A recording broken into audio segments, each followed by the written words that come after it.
Hello friends, कैसे हैं आप। आज हम लोग बात करने वाले हैं टीएस ग्रेवाल के चैप्टर 5 एडमिशन ऑफ पार्टनर के नेक्स्ट क्वेश्चन नंबर 85 की। बेटा क्वेश्चन नंबर 85 हमारी प्रोपोर्शनेट कैपिटल के सेक्शन का आखिरी क्वेश्चन है बेटा। तो इस क्वेश्चन में कुछ एक दो छोटी छोटी ऐसी चीजें हैं जो कि शायद आपके लिए नहीं होंगी। तो चलिए समझते हैं पहले इस क्वेश्चन को और उसके बाद इस क्वेश्चन के आगे सोल्यूशन को देखेंगे।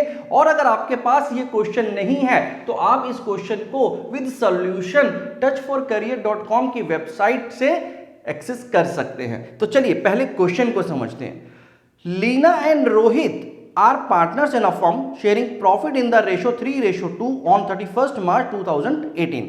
Their balance sheet was as follows. तो यहाँ पे हमारे पास एक बैलेंस शीट दे रखी है जिसमें हमें ये देखना होता है कि पार्टनर से रिलेटेड फंड्स कौन कौन से हैं, राइट। और नॉर्मली वो फंड्स हमें general reserve, workman compensation reserve, investment fluctuation reserve fund, fictitious assets, profit and loss किसी भी तरह से मिल सकता है। तो अगर मैं यहाँ पर देखूं तो यहाँ पर सिर्फ एक जनरल रिजर्व ही है जो कि मुझे यहाँ पर दिखाई दे रहा है। तो आपको इस जनरल रिजर्व का एक ट्रीटमेंट करना होगा। इसके अलावा कोई भी ऐसी बात नहीं है इस बैलेंस शीट के अंदर जो कि पार्टनर्स से रिलेटेड हो।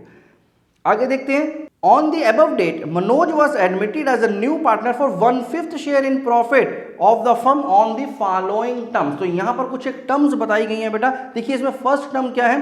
Manoj brought proportionate capital. He also brought his share of goodwill premium of 80,000 in cash. तो यहाँ पर हमें बता दिया गया कि जो मनोज आने वाला है भाई वो एक तो प्रोपोर्शनेट कैपिटल आएगा, ठीक है जी। प्रोपोर्शनेट कैपिटल के ही क्वेश्चंस चल रहे हैं और साथ ही साथ उसका जो प्रीमियम ऑफ गुडविल होगा वो होगा 80,000 रुपीज का। कुछ एक पॉइंट्स और आगे दिखे हैं जैसे कि 10% of the general reserve was to be transferred to provision for doubtful debts. फिर है claim on account of workman compensation amounting to 40,000। Stock was overvalued by 16,000। Leena, Rohit and Manoj will share future profits in the ratio 5:3:2। तो चलिए ये सारी चीजें हम लोगों ने देख ली हैं, समझ ली हैं। अब हम देखते हैं कि इसको सॉल्व कैसे करना है। हमें इस क्वेश्चन के लिए हमसे क्या मांगा है। हमें बोला है कि prepare revaluation account, partners capital account and balance sheet of the reconstituted firm. एक एक करके बनाना शुरू करते हैं, साथ साथ समझना शुरू करते हैं। बहुत ही आसान सा क्वेश्चन है। आई होप आप लोगों को इस तरह के क्वेश्चन में हम ज्यादा दिक्कत नहीं आएगी, लेकिन ये बहुत इंपॉर्टेंट क्वेश्चन है। इसी तरह के सारे क्वेश्चन हैं बेटा जो कि आपके बोर्ड के एग्जाम्स में आते हैं। तो चलिए स्टार्ट करते हैं सबसे पहले रिवैल्यूएशन अकाउंट के साथ। और रिवैल्यूएशन अकाउंट में ये जो हमारा फॉर्मेट है ये मैं आपको हर क्वेश्चन के साथ समझाता हूं कि जब जब हमें कोई गेन होगा तब तब क्रेडिट होगा बेटा। तो जब जब हमें कोई गेन होगा वो क्रेडिट होगा। अगर कोई लॉस हो रहा है, कोई एक्सपेंस हो रहा है तो वो रिवैल्यूएशन अकाउंट के डेबिट साइड पर आता है, राइट। तो चलो पढ़ते हैं। फर्स्ट पॉइंट में तो बेटा मनोज की प्रोपोर्शनेट कैपिटल और गुडविल की बात की गई है जिसका रिवैल्यूएशन अकाउंट से कोई लेना देना नहीं है। सेकंड पॉइंट पर आते हैं। 10% of the general reserve was to be transferred to provision for doubtful debts. देखो यहां पर क्या बोल रहा है। अब यहां पर हमें बोल रहा है कि भाई जितना भी जनरल रिजर्व है उसका 10% हमें ट्रांसफर कर देना है प्रोविजन फॉर डाउटफुल डेट्स में। प्रोविजन फॉर डाउटफुल डेट क्या है? एक लॉस है हमारा। हम उस लॉस को बढ़ा रहे हैं। कितने से बढ़ा रहे हैं? जनरल रिजर्व के टोटल अमाउंट के 10% यानी 50,000 के 10% यानी 5,000 रुपए से, राइट। 5,000 रुपीज से हमारा पीडीडी बढ़ेगा जो कि एक नुकसान वाली बात तो है, बट क्योंकि इस लॉस के लिए मुझे अलग से कहीं पैसा नहीं देना पड़ रहा, हम लोग जो ऑलरेडी हमारे पास जनरल रिजर्व में पैसा है उसी का ही पैसा ट्रांसफर कर रहे हैं, तो मुझे इस लॉस को रिकॉर्ड करने की जरूरत नहीं है बेटा।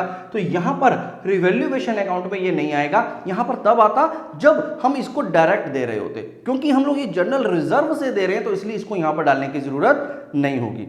चलिए नेक्स्ट देख लेते हैं। Claim on account of workman compensation amounting to ₹40,000। अब हमारे पास एक वर्कमैन कंपनसेशन का क्लेम आया है 40,000 रुपीज का बेटा। ये जो 40,000 रुपीज का क्लेम आया है इसके लिए अगर आप देखेंगे तो कोई भी रिजर्व फंड नहीं बना हुआ, कोई भी हमारे पास वर्कमैन कंपनसेशन फंड नहीं है। क्योंकि हमारे पास वर्कमैन कंपनसेशन फंड यहां पर नहीं है तो हमें ये अपनी पॉकेट से देना ही पड़ेगा। तो ये एक लॉस माना जाएगा और लॉस होने की वजह से ये आ जाएगा हमारे डेबिट साइड पे वर्कमैन कंपनसेशन क्लेम अकाउंट के थ्रू। कितना? 40,000। ये 40,000 रुपीज ऑफ पार्टनर्स को अपनी पॉकेट से देना है, इस वजह से ये हमारा रिवैल्यूएशन अकाउंट के डेबिट साइड में जाने वाला है। नेक्स्ट है बेटा stock was over valued bye 16,000। अब स्टॉक जो हमारा यहां पर गिवन है बैलेंस शीट में वो है 1,46,000 और हमें ट्रांजैक्शन बोल रही है कि जो स्टॉक है वो 16,000 रुपीज से ओवर वैल्यूड है, यानी ज्यादा लिखा गया है, गलत लिखा गया है। स्टॉक एक्चुअल में कम है लेकिन लिखा ज्यादा है, ओवर वैल्यूड है, तो यहां पर भी एक लॉस है। ठीक है, हम लोग समझ रहे थे हमारे पास इतना सारा स्टॉक है लेकिन वो स्टॉक तो कम हुआ, तो नुकसान वाली बात है या नहीं है? राइट है। तो 16,000 रुपीज का एक और लॉस है स्टॉक के नाम पर, तो वो भी यहां पर आ जाएगा टू स्टॉक अकाउंट, और जितने का भी लॉस है वो हम यहां पे लिख देते हैं 16,000 रुपीज का जी लॉस हुआ।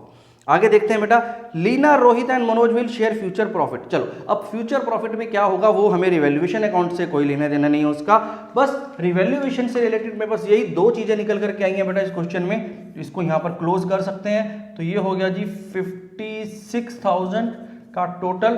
क्योंकि यहां पर कुछ भी गेन के रूप में नहीं है, तो ये 56,000 रुपीज ही हमारा क्या हो गया बेटा, 56,000 रुपीज ही हमारा रिवैल्यूएशन लॉस हो जाएगा। तो यहां पे लिखा जाएगा bye revaluation loss.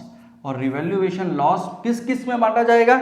Revaluation loss Leena और रोहित जो कि हमारे ओल्ड पार्टनर्स हैं उनके ओल्ड रेशो यानी 3:2 में बांटा जाएगा।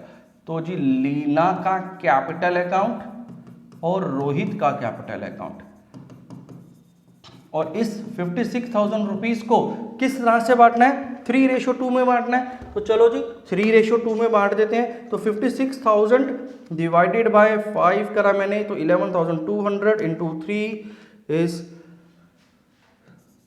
33,600। इसी तरह से दूसरे पार्टनर का भी निकाल लेते हैं, तो इसका रेशो आ गया और ये आ गया 22,400। राइट, तो इस तरह से हमने ये 56,000 रुपीज के लॉस को अपने ओल्ड पार्टनर में ओल्ड रेशो में बांट दिया। हमेशा यही करते हैं, जितना भी प्रॉफिट या लॉस होता है रिवैल्यूएशन में वो ओल्ड पार्टनर में ओल्ड रेशो में बढ़ जाता है। तो चलिए ये तो हो गया हमारा पहला काम रिवैल्यूएशन अकाउंट। नेक्स्ट अब हमें यहाँ पर प्रिपेयर करना है बेटा कैपिटल अकाउंट। तो चलिए कैपिटल अकाउंट को बना लेते हैं। सबसे पहले उसके फॉर्मेट को देखें, तो ये हमारे पास एक फॉर्मेट है बेटा जिसमें हमें कैपिटल अकाउंट को बनाना है। और यहां पर भी आपको अच्छे से मालूम है डेबिट साइड पर वैल्यूज तब आएंगी जब कैपिटल अकाउंट कम हो रहा होगा, लेकिन अगर कैपिटल बढ़ रहा है तो वो क्रेडिट साइड पर आएगा। और जब भी हम इसके बैलेंस की बात करते हैं तो भाई वो हमारा क्रेडिट साइड से शुरू होता है। तो बाय बैलेंस ब्रॉट डाउन, तो देखेंगे जरा कितना कितना बैलेंस दे रखा है, 1,60,000 एंड 1,40,000, 1,60,000 और 1,40,000 रुपीज रोहित का हो गया। मनोज तो क्योंकि अभी नया पार्टनर है तो वो लेकर के आएगा अपनी कैपिटल को। चलिए आगे देखते हैं। अब हमें यहाँ पर रिवैल्यूएशन का एक लॉस हुआ था बेटा, तो जो वो लॉस है वो यहाँ पर इनके कैपिटल अकाउंट को कम करेगा क्योंकि हम इनके अकाउंट से ही चार्ज करने वाले हैं। तो यहाँ पर आ गया रिवैल्यूएशन अकाउंट से लॉस उठ करके, और लॉस कितना कितना हुआ था चलो एक बार चेक कर लेते हैं। यहां पर देखेंगे तो लीना का लॉस था 33,600 रुपीज, 33,600 और 22,400, 33,600 और 22,400 रुपीज हमें लीना और रोहित के अकाउंट से रिस्पेक्टिवली डेबिट कर देना है बेटा। आगे अगर मैं देखूं इसके कैपिटल अकाउंट में, तो हमें सबसे पहला जो एंट्री दे रखा है उसमें बताया है गुडविल के प्रीमियम के बारे में।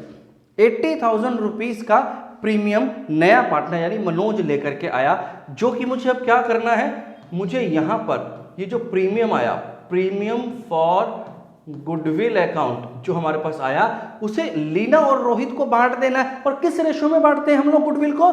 हमेशा याद रखना है जब भी हमारे पास गुडविल आएगी वो सैक्रिफाइसिंग रेशो में बांटनी होती है। राइट, तो चलिए सैक्रिफाइसिंग रेशो में बांट देते, तो इनका सैक्रिफाइस कितना होने वाला है। अब सैक्रिफाइसिंग रेशो हमें यहां पर कैलकुलेट करना पड़ेगा बेटा। कब कैलकुलेट करना पड़ता है? जब हमारे पास ओल्ड और न्यू रेशो दोनों गिवन हो। तो यहां पर हम एक छोटा सा वर्किंग नोट बना लेते हैं पहले, और यहां पर हम लोग करेंगे कैलकुलेशन ऑफ सैक्रिफाइसिंग रेशो। तो सबसे पहले बात करते हैं लीना सैक्रिफाइस की, और सैक्रिफाइसिंग रेशो निकालने का फॉर्मूला क्या होता है? Old ratio minus new ratio. तो देखिए जरा, लीना का जो ओल्ड रेशो गिवन है वो 3/5 है बेटा, राइट। और न्यू रेशो भी हमें गिवन है क्वेश्चन में, न्यू जो रेशो होगा वो होगा 5/10, 5/10। तो चलिए निकाल लेते हैं इसका सैक्रिफाइसिंग कितना आ गया। तो सैक्रिफाइसिंग रेशो आ गया जी यहाँ पर 10 आ गया, 3 2 6 - 5 दैट इज 1/10। इसी तरह से रोहित का भी सेक्रीफाइस निकाल लेते हैं। तो रोहित कितना सेक्रीफाइस कर रहा है बेटा? रोहित का शेयर था 2/5 जो कि ओल्ड शेयर है, और न्यू शेयर के हिसाब से उसका होने वाला है 3/10। तो यहाँ पर हमने जो कैलकुलेशन करी उसके हिसाब से ये हो गया 4 - 3, यहाँ पर भी आया 1/10। यानी जो इनका सेक्रीफाइसिंग रेशो है वो इक्वल है बेटा। सेक्रीफाइसिंग रेशो यहाँ पर इनका इक्वल आ गया। तो इस वजह से जितना भी हमारा गुडविल है, प्रीमियम है, वो इनमें इक्वली बढ़ जाएगा। बहुत ही सिंपल सा निकल गया यहाँ पर तो काम, राइट। तो प्रीमियम फॉर गुडविल कितना आया था? 80,000 रुपीज का अमाउंट लेकर के आया है बेटा मनोज। तो यहाँ पर 40,000 रुपीज लीना और 40,000 रुपीज ही रोहित को मिल जाएंगे। क्यों? क्योंकि इनका जो सेक्रीफाइसिंग रेशो है वो इक्वल है। तो जितना भी वो गुडविल आया वो दोनों में इक्वली बढ़ जाएगा, राइट। तो चलिए हमने सेक्रीफाइसिंग रेशो में गुडविल को बांट दिया बेटा। चलिए इसके अलावा अगर आप देखेंगे तो यहाँ पर एक जनरल रिजर्व है बेटा हमारे पास 50,000 रुपीज का, जो कि इनमें बंटना है। तो मैंने क्या किया, सीधा सीधा यहाँ पर गया और जनरल रिजर्व जितना भी बचा हुआ है हमारे पास उसको बांट दिया। अब अगर आप ध्यान से देखें तो आपको क्वेश्चन ने बताया था कि जनरल रिजर्व से 5,000 रुपीज आपने प्रोविजन फॉर डाउटफुल डेट्स में ट्रांसफर करना है। और ये कहां पर हमारी एंट्री है? ये एंट्री है हमारे पास सेकंड नंबर एंट्री, जिसमें लिखा है 10% of general reserve was to be transfer to provision for doubtful debt. तो इसका मतलब 5,000 रुपीज आउट ऑफ 50,000 तो चला गया पीडीडी में, राइट। बाकी कितना बच गया? बाकी बच गया जी 45,000 रुपीज। अब इस 45,000 रुपीज का मुझे क्या करना है? इस 45,000 रुपीज को मुझे इनके प्रॉफिट शेयरिंग रेशो में बांट देना है। कौन से प्रॉफिट शेयरिंग रेशो में? ओल्ड प्रॉफिट शेयरिंग रेशो में। तो यहां पर आ जाएगा बेटा 45,000 इंटू 3/5 दैट इज 27,000 रुपीज। तो लीना को वापस मिल रहा है यहां से जनरल रिजर्व में से 27,000 रुपीज, और बाकी का जो अमाउंट है, चलो एक बार फिर से कैलकुलेट कर ही लेते हैं, इंटू 2/5 दैट इज 18,000 रुपीज। और 18,000 रुपीज का जो अमाउंट है वो मिल गया रोहित को, राइट। तो हमने यहां पर जनरल रिजर्व की भी डिस्ट्रीब्यूशन कर दी। अब अगर आप देखोगे तो यहां पर कोई भी ऐसा पॉइंट नहीं बचा है जो कि पार्टनर्स के कैपिटल अकाउंट में आना हो। बट हमें अब मनोज के कैपिटल की बात करनी है, राइट। हमें लीना और रोहित का कैपिटल तो समझ में आ गया, ये सारी वर्किंग हम लोग कर चुके हैं। अब हमें निकालना है कि मनोज का प्रोपोर्शनेट कैपिटल कितना होने वाला है। तो देखो बेटा, जब मैं बात करता हूं मनोज के प्रोपोर्शनेट कैपिटल की, तो याद रखेंगे हमेशा कि मनोज का प्रोपोर्शनेट कैपिटल, यानी जब भी नया पार्टनर आता है उसका प्रोपोर्शनेट कैपिटल कैलकुलेट करने से पहले मुझे ये जो एग्जिस्टिंग पार्टनर होते हैं इनके कैपिटल को फाइनल करना है। इनका जो भी नया बैलेंस रजिस्टर्ड कैपिटल आ गया वो मुझे पहले कैलकुलेट करना पड़ेगा। तो चलिए पहले यही कैलकुलेट कर लेते हैं। तो यहां से अगर मैं टोटल करूंगा, सबसे पहले लीना का 2,27,000 तो हो गया जी लीना का, और यहां पर ये कितना हो गया 1,80,000, और ये चलो वैसे तो सिंपल सा, ये फिर भी एक बार 1,40,000, ये 1,40,000 है बेटा, 1,40,000 प्लस में 40,000 प्लस में 18,000 दैट इज 1,98,000। तो 1,98,000 रुपीज का टोटल रोहित का क्रेडिट साइड का आ गया। इसमें से माइनस कर देंगे 22,400 रोहित का, जिससे कि बैलेंस इसका आ गया 1,75,600 रुपीज का। इसी तरह से 2,27,000 में से माइनस करेंगे 33,600 और ये आ जाएगा 1,93,400, राइट। तो ये तो हो गए जी इनके एडजस्टेड कैपिटल बैलेंसेस। अब ये जो एडजस्टेड कैपिटल बैलेंसेस आ गए हमारे पास, हमें इनको यूज करना है to balance carried down, right. अब हमें इनको यूज करना है मनोज का प्रोपोर्शनेट कैपिटल जानने के लिए। और कैसे करते हैं ये हम लोग पहले भी समझ चुके हैं बेटा। तो चलो एक वर्किंग नोट बना लेते हैं। तो हमने लिखा calculation of Manoj proportionate capital. सबसे पहले हमने यहां पर जाना कि फर्म का capital as per old partners वो कितना है बेटा। एडजस्टेड कैपिटल की बात कर रहे हैं तो यहां पर अभी हम लोगों ने निकाला 1,93,400 और 1,75,600 रुपीज। तो यहां पर जो इनके बैलेंसेस आ रहे हैं उसको भी चेक कर लेते हैं। तो यहां पर इनका बैलेंसेस बिल्कुल ठीक आ रहा है बेटा। तो 1,93,400 प्लस रोहित का है 1,75,600, राइट। टोटल जो हमारे पास इनका कैपिटल आ गया वो कितना आ गया बेटा, तो ये आ गया हमारे पास दोनों का टोटल मिलाकर के 3,69,000, राइट। तो 3,69,000 रुपीज का ये जो कैपिटल अमाउंट आया वो किसका है, वो सिर्फ ओल्ड पार्टनर्स के कैपिटल को मिला करके है। अभी हमने इसमें नए पार्टनर का कैपिटल डालना है, यानी ये टोटल जो कैपिटल नहीं है हमारी फर्म का, ये उस टोटल कैपिटल का कुछ पार्ट है जिसमें सिर्फ 2 ही पार्टनर का हिस्सा आया हुआ है, राइट। तो अब मुझे यहां पर क्या करना है, मुझे जानना है फर्म का टोटल कैपिटल कितना होगा। फर्म्स टोटल कैपिटल वो कितना होगा बेटा, देखो 3,69,000 रुपीज का जो कैपिटल है इसको मुझे रेसिप्रोकल करना पड़ेगा कितने से, जितना भी ये शेयर बनता है। तो हमारे पास जो न्यू प्रॉफिट शेयरिंग रेशियो दे रखा है तो वो न्यू प्रॉफिट शेयरिंग रेशियो को चेक करना पड़ेगा, वो है 5:3:2। ये अब हमारे पास न्यू प्रॉफिट शेयरिंग रेशियो होने वाला है। इन दोनों पार्टनर्स का कैपिटल मिलाकर के ये होने वाला है 3,69,000। तो मैं क्या करूंगा, इसको टोटल हो गया 10/8, 10/8 रेसिप्रोकल कर दिया।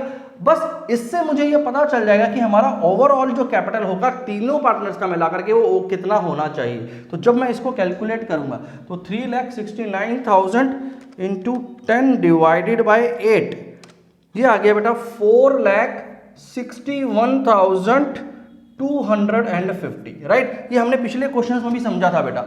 हमें क्या करना होता है, हमें जितना भी ओल्ड पार्टनर्स का कैपिटल है उसको सम कर लिया, एडजस्टमेंट करने के बाद ये हमने कौन सा कैपिटल लिया, एडजस्टमेंट करने के बाद जो नया कैपिटल का बैलेंस आया उनको टोटल किया और उस टोटल को इनटू टोटल शेयर है जो हमारा वो 532 यानी 10 है। तो 10 में जितने लोगों का ये शेयर है यानी उनके शेयर का सम दैट इज 8, और उसके बाद मेरे पास पता चल गया कि फर्म का टोटल कैपिटल मेरे पास कितना आता है।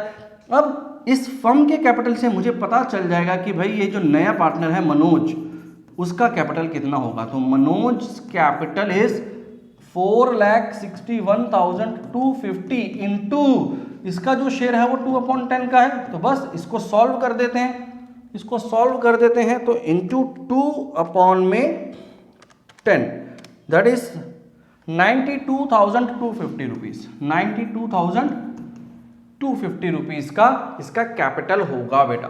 तो बस हो गया काम खत्म यहाँ पर। तो 92,250 रुपीज का कैपिटल इसका होने वाला है। तो 92,250 तो इसका बैलेंस होगा, लेकिन ये लेकर के कैसे आएगा, ये लेकर के आएगा कैश में, by cash account 92,250, right. I hope आपको ये समझ में आ गया होगा। बस सिंपल सी कैलकुलेशन क्या करनी थी हमें, एक बार फिर से देख लेते हैं। हमें यहाँ पर ये 3 स्टेप्स में काम करना है। पहला, हमने ओल्ड पार्टनर्स का टोटल कर लिया कैपिटल का, उस कैपिटल से हमने फर्म की टोटल कैपिटल निकाली, टोटल शेयर अपॉन में जितना भी शेयर अवेलेबल है उसको लेकर के, और जितना अमाउंट आया हमारे पास टोटल फर्म का उसमें कितना शेयर है न्यू पार्टनर का 2, तो 2/10 करके मुझे पता चल गया कि न्यू पार्टनर का प्रोपोर्शनेट कैपिटल कितना होगा। चलिए, तो ये तो हो गया हमारा काम खत्म कैपिटल अकाउंट का। तो इसको टोटल कर लिया हमने, तो 92,250 यहाँ पे भी लिख देंगे 92,250, और यहाँ के जो टोटल्स हैं वो है 2,27,000, 1,98,000, ठीक है। ये हो गया हमारा कैपिटल अकाउंट कंप्लीट। नेक्स्ट जो अब हमें यहाँ पर बनाना है, इनफैक्ट लास्ट, वो है बैलेंस शीट। तो चलिए, और बैलेंस शीट में हमें सिंपल सा काम क्या करना होता है, जो भी हमारे पास एग्जिस्टिंग बैलेंस शीट गिवन होगी हमें उसी में ही अपडेशंस करने हैं। तो चलिए, सबसे पहले लायबिलिटी साइड पर लिखा है सेंड्री क्रेडिटर्स। ये जो सेंड्री क्रेडिटर्स है बेटा, क्योंकि इसमें कोई भी चेंज नहीं हुआ तो जो भी वैल्यू हमें ऑलरेडी गिवन थी हम उसी को एंटर करेंगे यहाँ पर। तो 80,000 रुपीज़। उसके बाद है हमारे पास बिल्स पेबल, तो बिल्स पेबल, और बिल्स पेबल में भी कोई चेंज नहीं था, तो 38,000 रुपीज़ के बिल्स पेबल हो गए हमारे पास।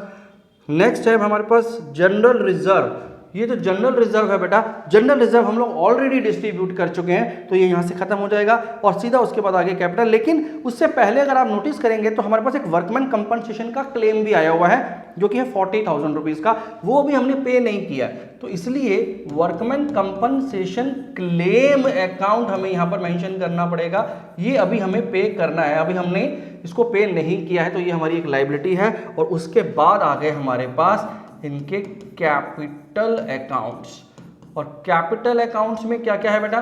कैपिटल अकाउंट में लीना, रोहित और मनोज, अब एक जो न्यू पार्टनर आ गया है, इन तीनों के कैपिटल का बैलेंसेस हम लोग अब ये भी देख लिया है। तो कितना कितना बैलेंस आया था इनका? तो इनका जो बैलेंस आया था वो आया था लीना का 1,93,400, 1,75,600 और 92,250 का बैलेंस था न्यू पार्टनर यानी मनोज का। और इनका जो टोटल था, आप चाहे तो इसी को टोटल कर लें, या फिर आपने अभी पीछे कैपिटल अकाउंट में भी इसका टोटल किया था कि टोटल फर्म का कैपिटल हमारा कितना आया। तो यहां पर फर्म का जो टोटल कैपिटल था 4,61,250 रुपीज, तो 4,61,250 रुपीज का हमारा इसका टोटल आया, आप चेक कर सकते हैं बेटा। तो ये तो हो गई बात बेटा लायबिलिटी साइड की। इसी तरह से अब आपको एसेट को भी यहाँ पर अपडेट करना है, और एसेट्स में अगर आप देखेंगे तो सबसे पहले यहाँ पर दिया हुआ है कैश, राइट, और कैश का जो बैलेंस है हमारे पास वो है 42,000 रुपीज़ का, 42,000 रुपीज़। इसमें अब क्या क्या ऐड हुआ होगा? इसमें एक तो जो मनोज गुडविल लेकर के आया था 80,000 रुपीज़ की, वो ऐड हो गई, प्लस प्रोपोर्शनेट कैपिटल जो इसका आया वो भी कैश में आया था, तो 92,250 रुपीज़, ये भी हमारे पास कैश आ गया। तो टोटल जो अब हमारे पास कैश बन गया बेटा, वो एक बार चेक कर लेते हैं। तो इसको जब आप कैलकुलेट करेंगे तो यहाँ पर आ रहा है वैल्यू 2,14,250, 2,14,250 रुपीज़ का हमारे पास कैश का नया बैलेंस आ गया, राइट। आगे देखते हैं, आगे है बेटा हमारे पास डेटर्स। तो चलिए डेटर्स लिख देते हैं यहाँ पर, डेटर्स, और डेटर्स की जो वैल्यू है वो है 1,32,000, 1,32,000। इसमें तो कोई चेंज नहीं है, लेकिन जो हमने यहाँ पर provision for doubtful dates less करना है उसकी वैल्यू चेंज हो गई है। पहले ये था 2,000 रुपीज़, इसके बाद हमने 5,000 रुपीज़ जनरल रिजर्व से और ट्रांसफर किया था, तो यहाँ पर अब ये जो लेस हो जाएगा वो हो जाएगा 7,000 रुपीज़, ये 7,000 रुपये यहाँ पर लेस हो जाएगा। तो 7,000 रुपये लेस होने के बाद ये बच गया 1,25,000 रुपीज़ का अमाउंट, ठीक है बेटा। तो ये हो गया हमारा डेटर्स की बात। आगे आता है हमारे पास स्टॉक। तो अब देखो स्टॉक में भी एक एडजस्टमेंट थी। स्टॉक में हमें क्या बोला था कि स्टॉक ओवर वैल्यूड है 16,000 रुपीज़ से, तो 16,000 रुपीज़ को मुझे यहाँ पर कम करना पड़ेगा, तो ये हो जाएगा 1,30,000 रुपीज़, 1,46,000 रुपीज़ दिया हुआ है, उसमें से 16,000 रुपीज़ आपको लेस करके लिखना है क्योंकि वो ओवर वैल्यूड था। तो मैंने यहाँ पर स्टॉक की वैल्यू को अपडेट कर दिया है। अब आ गया लास्ट प्लांट एंड मशीनरी, जिसमें कोई चेंज की बात नहीं की गई है। 1,50,000 रुपीज़ का वैल्यू है उसका, तो एज इट इज आ जाएगा ये 1,50,000 रुपीज़, ठीक है बेटा। तो चलिए ये अब हम लोगों ने अपडेट कर लिया है पूरे के पूरे वैल्यूज़ को। अब हमें इसका टोटल करके चेक करना है कि हमारी बैलेंस शीट मैच करती है या नहीं करती। तो एक बार जल्दी से इसको टोटल कर करके चेक कर लेते हैं। तो सबसे पहले लाइबिलिटी साइड पर आते हैं, तो 80,000 plus 38,000 plus 40,000 plus 4,61,250, that is 6,19,250। इसी तरह से एसेट साइड को भी चेक कर लेते हैं, 2,14,250। टोटल कैश है हमारे पास 1,25,000 रुपीज़ प्लस 1,30,000 प्लस 1,50,000, और ये भी आ गया 6,19,250। एक बार अपनी बुक के आंसर से भी इसको मैच करा लेते हैं कि यही आंसर है या नहीं है। तो अगर मैं इसका आंसर चेक करूं तो इसका आंसर है 6,19,250। तो जी हाँ, ये हमारी बैलेंस शीट का टोटल ठीक आया है। तो आई होप आपको अब ये क्वेश्चन अच्छे से समझ में आ गया होगा बेटा। इसी तरह से हमारे क्वेश्चन बोर्ड में आने हैं, तो आप इस तरह के सभी क्वेश्चंस की प्रैक्टिस करके रखें। मैं ऑलरेडी ये सारे क्वेश्चंस आपको करा चुका हूँ, प्लेलिस्ट में आप देख चुके होंगे, और इसके अलावा आपको इलिस्ट्रेशंस भी इसके करनी चाहिए ताकि आपका ये कंसेप्ट एकदम से क्लियर हो जाए। फिर भी अगर आपके पास कुछ डाउट्स होता है इन क्वेश्चन से रिलेटेड तो आप मुझसे पूछ सकते हैं कमेंट में, मैं उसको रिप्लाई करने की पूरी कोशिश करूंगा। Thank you very much.